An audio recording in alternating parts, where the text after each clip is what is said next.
Eu queria chamar para esse segundo módulo, como eu disse, para quem chegou em cima da hora. Espera só um pouquinho que eu vou trocar aqui, eu não consigo fazer as duas coisas com uma mão só. Pronto. O Luiz Felipe Campos, o fundador da Rede Celete, teve um problema de saúde, foi diagnosticado com dengue e internado.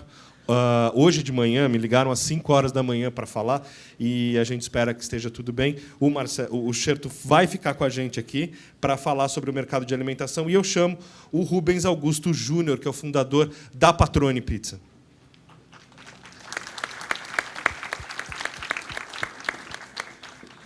Problemas acontecem, né? Tá tudo certo aí, gente? Silêncio. Vamos lá, gente. Lembrando, sala 2 e 3, são essas as salas, né? 2 e 3, isso.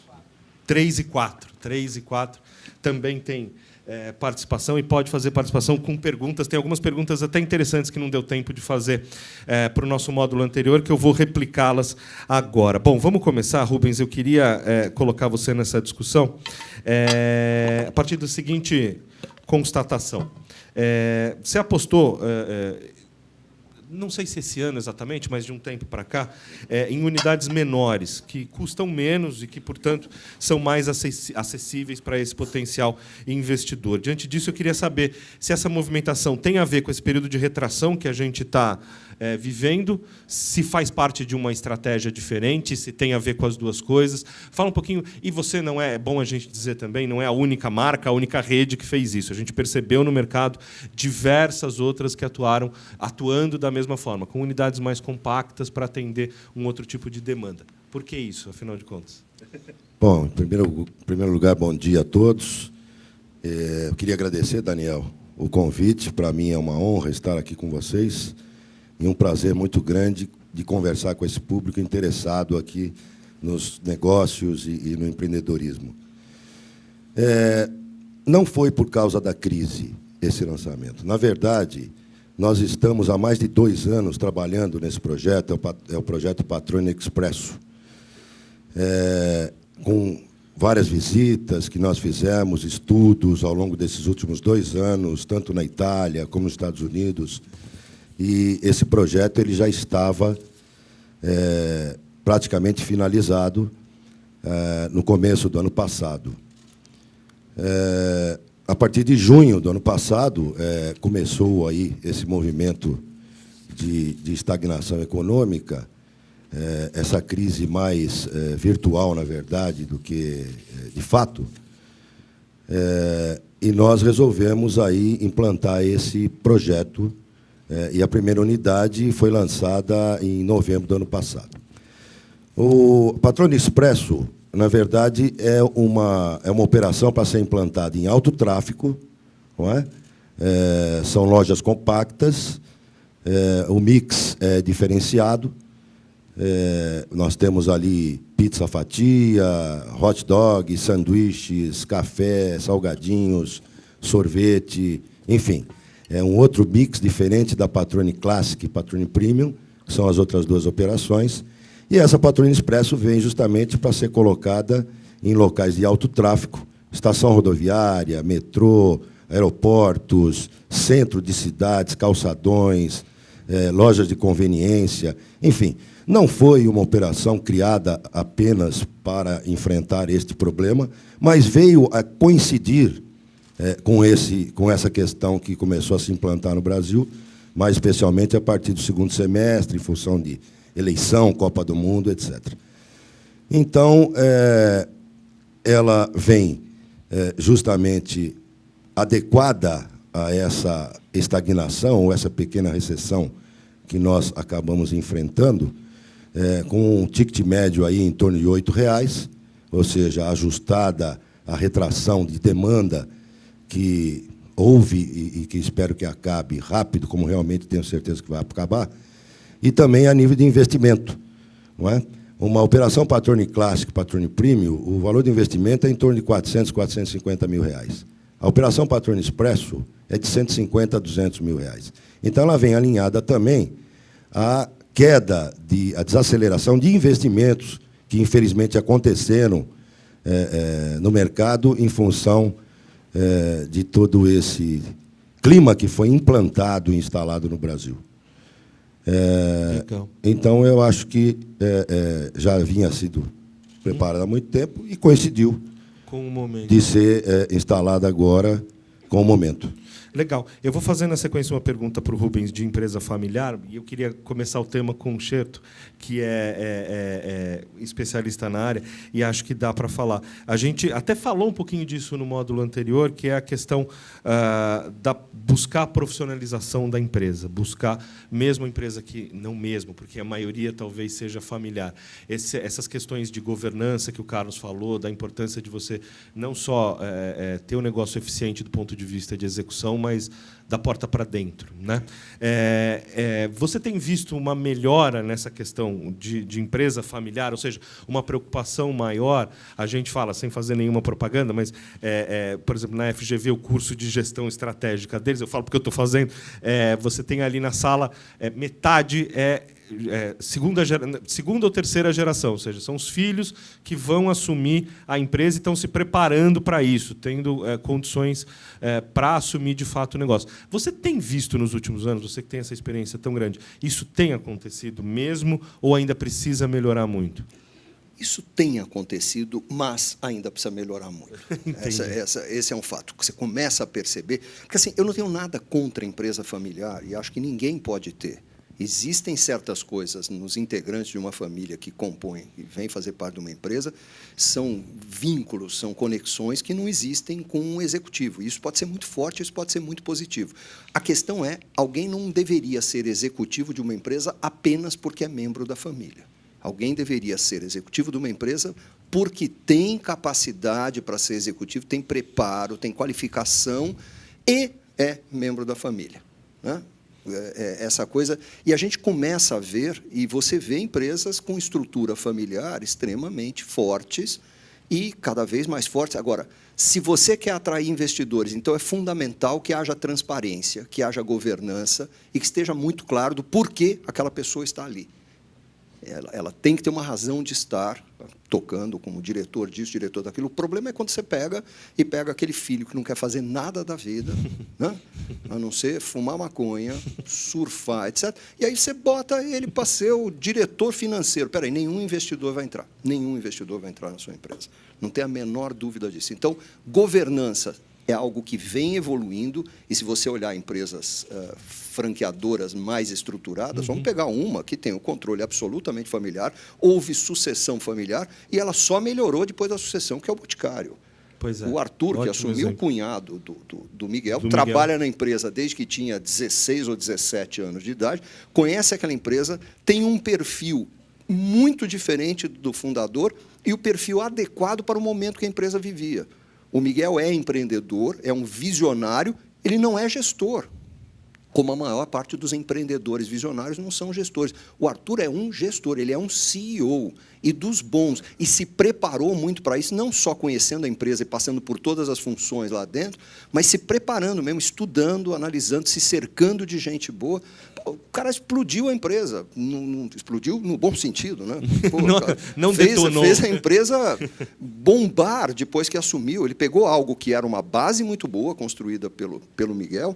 Agora, o Miguel também teve a sabedoria. Eu tive com o Miguel, fui almoçar no Boticário com ele, 2 ou 3 meses depois que ele tinha passado a presidência. E perguntei para ele como é que estava sendo aquilo, né? Para ele. Ele disse, a minha maior dificuldade é que eu estou evitando vir aqui e vou reduzir cada vez mais minhas vindas à empresa, porque quando eu venho eu tenho que sentar em cima das mãos. Eu falei, por que isso? Para não pôr a mão em nada. Assim, para não interferir no trabalho que o Arthur está fazendo. É dele. Ele faz as coisas diferentes, de um jeito diferente daquilo que eu faria. Mas é por isso mesmo que ele está nessa função, porque chegou a hora de fazer diferente. Ele é bem intencionado, ele é bem preparado, ele conhece profundamente a empresa e há uma governança, foi criado um conselho, o conselho tem uma autonomia ou uma ingerência. Nós fizemos isso dentro da BF. A BF sempre foi uma organização séria, mas até um certo ponto era uma coisa meio... todo mundo era amigo, todo mundo não sei o quê. Hoje existe um conselho na BF que fica acima da própria Cristina. E é um conselho extremamente atuante, porque a gente também tem uma responsabilidade louca nisso, porque eu estou mesmo, não sou membro desse conselho, eu estou. Todos que estamos lá somos transitórios e sairemos, né? Mas a gente está lá e o nosso patrimônio está na reta. Se alguma coisa sair errada, a gente pode dançar. Então, tem uma responsabilidade louca e tem uma transparência e tem um conselho fiscal. E qualquer um que for analisar aquilo vai analisar as contas, tem auditoria, tem não sei. Então, é uma coisa extremamente séria. Qualquer um que for olhar aquilo vai ver uma estrutura extremamente profissional, embora todos sejamos amigos, todos nos demos muito bem. Numa empresa familiar, tem que ser a mesma coisa, e eu estou vendo melhora. Mas ainda estou vendo muito caminho a ser percorrido pela maioria. Rubens, no teu caso prático, traz essa prática da tua empresa, que é uma empresa que nasceu essencialmente familiar, e de que forma você sim, se preocupa com essa questão de profissionalização, de governança. Você não precisa ser uma SA de capital aberto para ter governança, mas de que forma você implementa esses processos de profissionalização para evitar essa interferência da família? E mais, como é que é o desafio de implantar isso sem perder a cultura que muitas vezes norteia o negócio e acaba sendo a referência do consumidor ou de outras pessoas? É exatamente isso o que o Marcelo falou. Não é porque a pessoa é parente que ela vai trabalhar na sua empresa. Ela vai trabalhar na sua empresa se ela for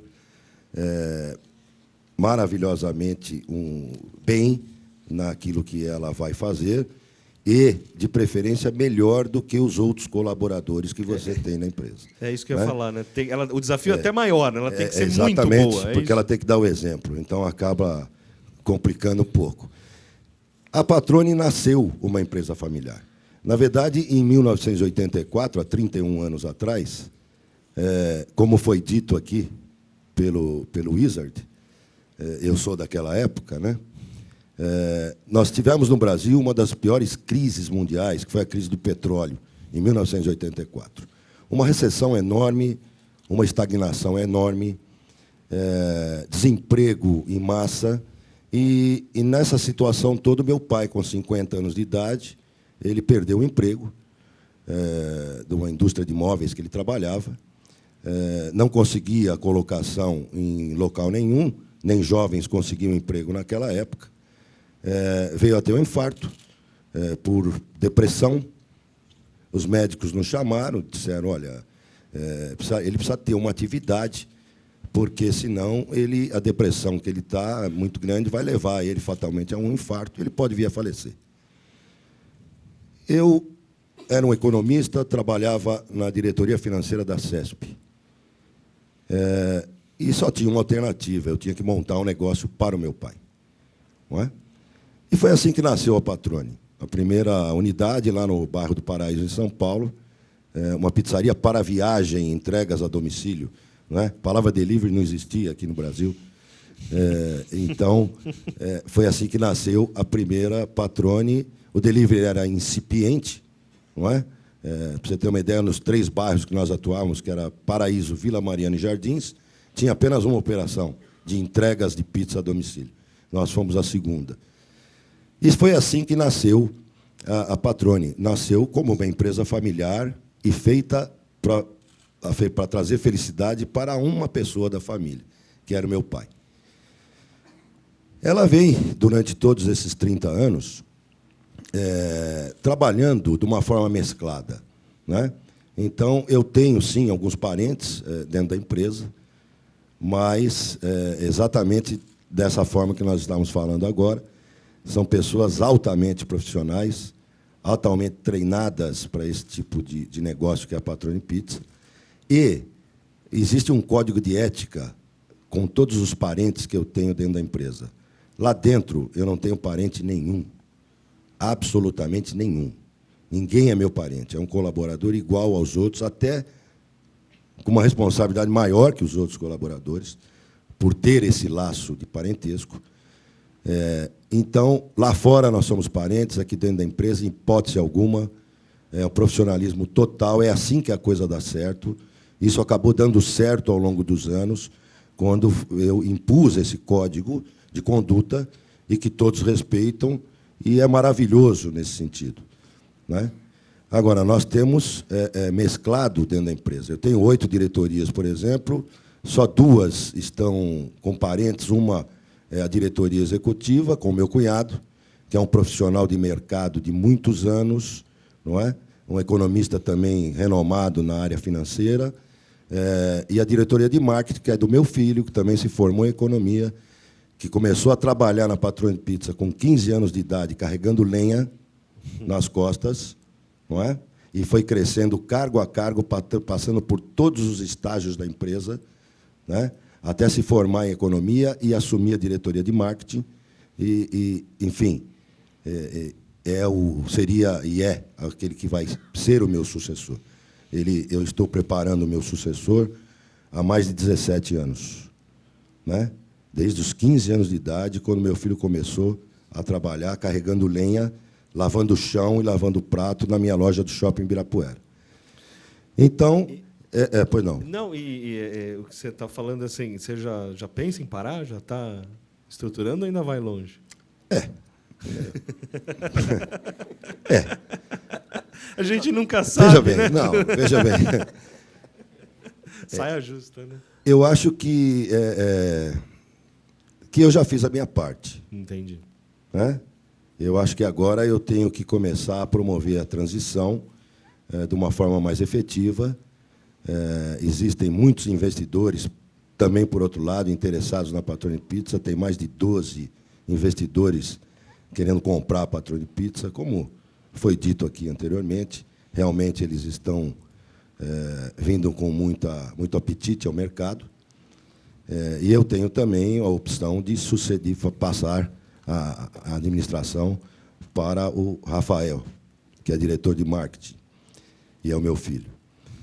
E ele está ainda sendo preparado e treinado para isso. Então, essa transição deve ocorrer, não de imediato, Daniel, claro, mas em algum momento lá na frente.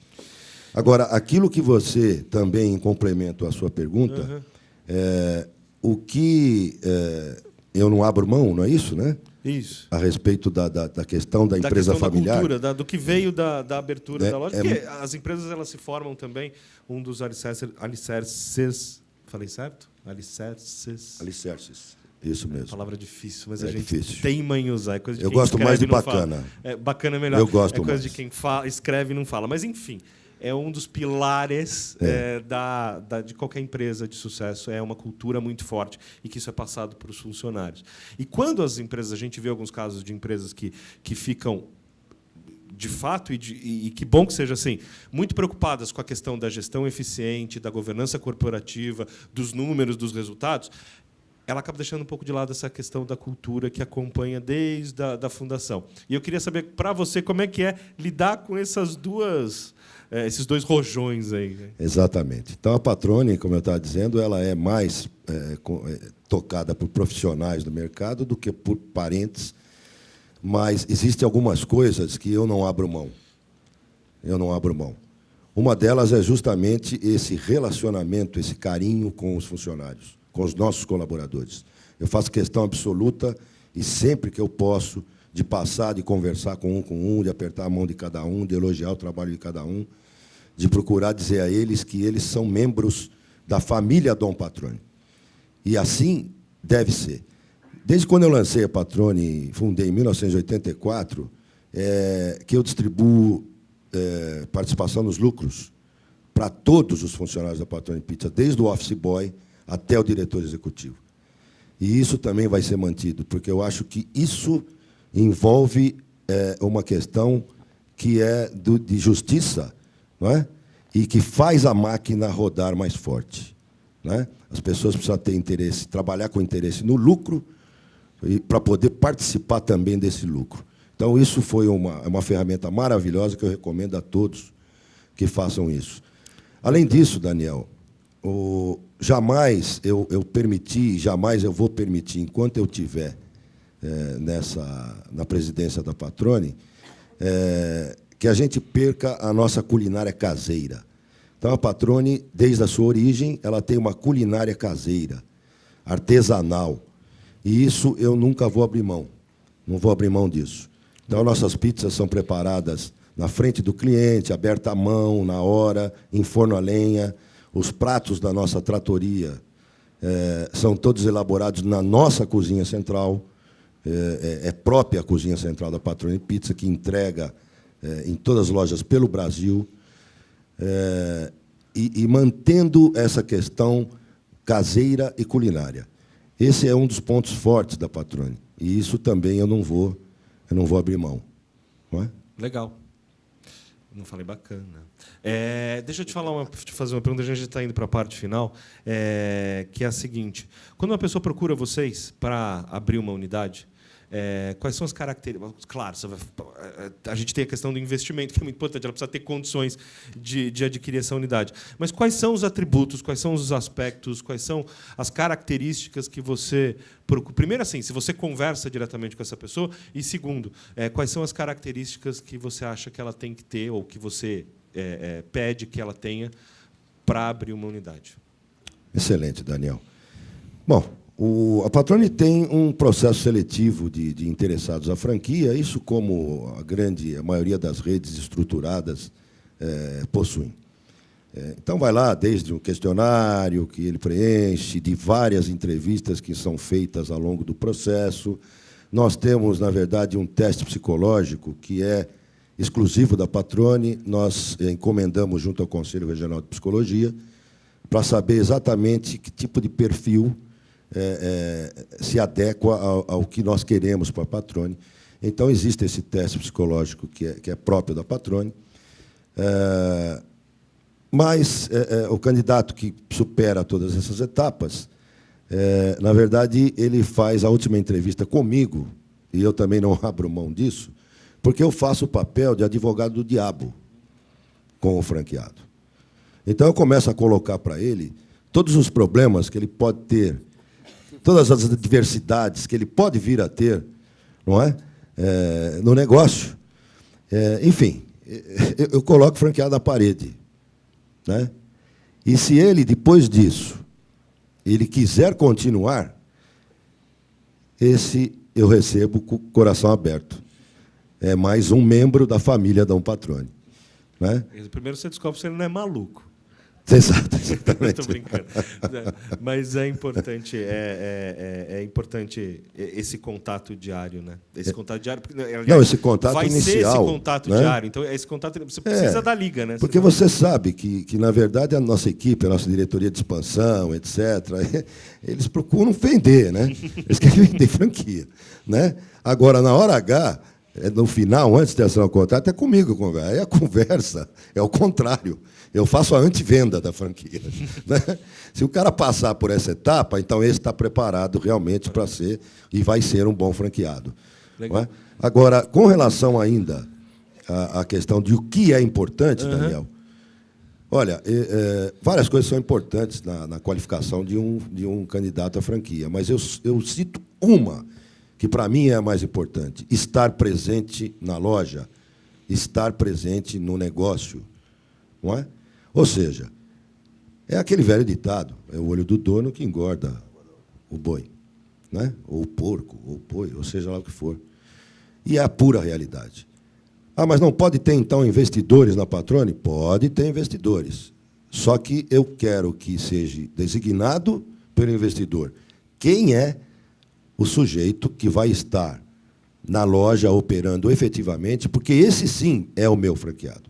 E é com ele que eu vou me relacionar, todas as minhas diretorias vão se relacionar apenas com ele, para que a gente possa tocar o negócio com responsabilidade, e ele tem que ter carta branca também para fazer tudo aquilo que for acordado conosco.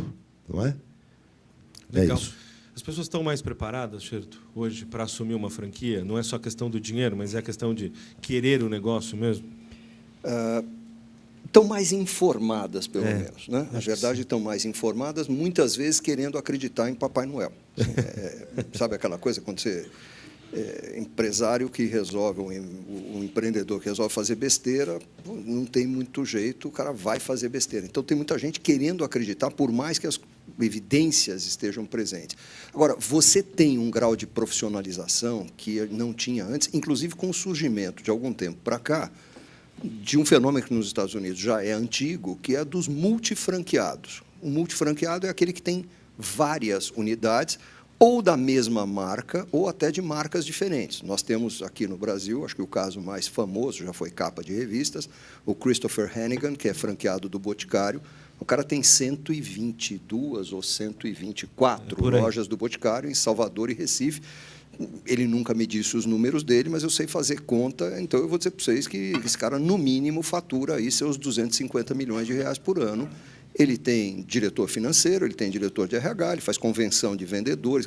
Esse cara é extremamente profissional. Existem outros, eu conheço franqueados que têm 60, tem um que eu estou lembrando aqui, tem 67 lojas entre Boticário e Habib's.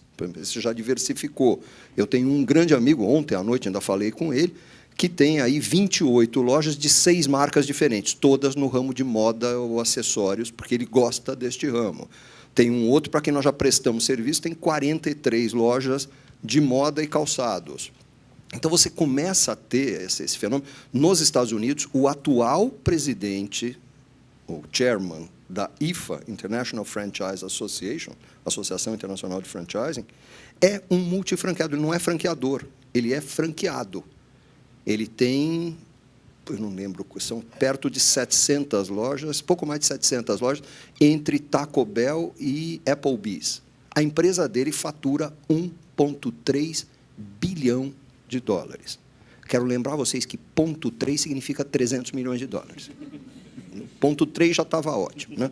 Dele é 1,3 bilhão de dólares. O maior multifranqueado do mundo, teve um representante no nosso Congresso Internacional da ABF em abril.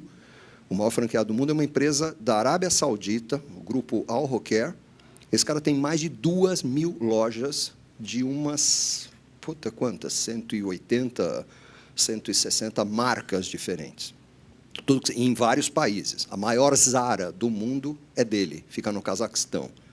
Ele tem franquias da Armani, Gap, Banana Republic, tudo que você puder imaginar de marca, esse cara tem em algum lugar, nos países árabes e nas antigas repúblicas soviéticas.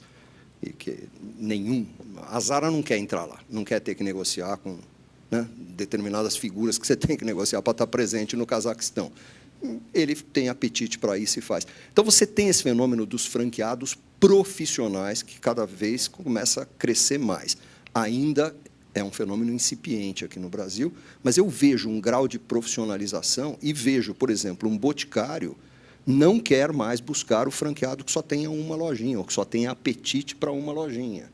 Eu faço viagens de bicicleta, a última que eu fiz o ano passado, 600 quilômetros pedalando pela Europa. Junto comigo estava um casal de Manaus, ele é franqueado do Boticário. Entre Boticário e Quem Disse Berenice, que são 2 marcas do grupo Boticário, ele tem 15 lojas. E ele disse para mim abertamente o seguinte, e se tiver espaço para a 16ª em Manaus, eu já sei que ela é minha, e o Arthur, que é o CEO do Boticário, já sabe que ela é minha. Assim, não tem nem dúvida. O Boticário não aparece mais em feira de franquia, não anuncia mais em guia de franquia, porque ele cresce com quem já é franqueado. A gente chama isso de expansão interna. Então, está se profissionalizando ainda, de novo, temos um longo caminho a percorrer, a gente tenta convencer os franqueados a se estruturarem melhor, a entenderem melhor de negócios, e não só disso. Tenho recomendado para muita gente, você mencionou agora há pouco a Paula Tucunduva, ela chegou aí, que é a instrutora do Empretec. A gente recomenda muito o Empretec do Sebrae, assim, que é uma coisa extremamente positiva para quem quer aprender a tocar um pequeno negócio. Nós temos cursos de gestão de pequenos negócios que a gente acaba oferecendo. Então, assim, o mercado está se profissionalizando. De novo, ainda tem um longo caminho a percorrer. Muito legal. Agradecer ao Marcelo pela presença dobrada hoje aqui. Cobrar caixinha em dobro, tá certo. E o Rubens Augusto Júnior, fundador da Patrone. Muito obrigado pela presença de vocês. A gente vai para o intervalo, volta às 10h30. Obrigado, gente. Obrigado a vocês.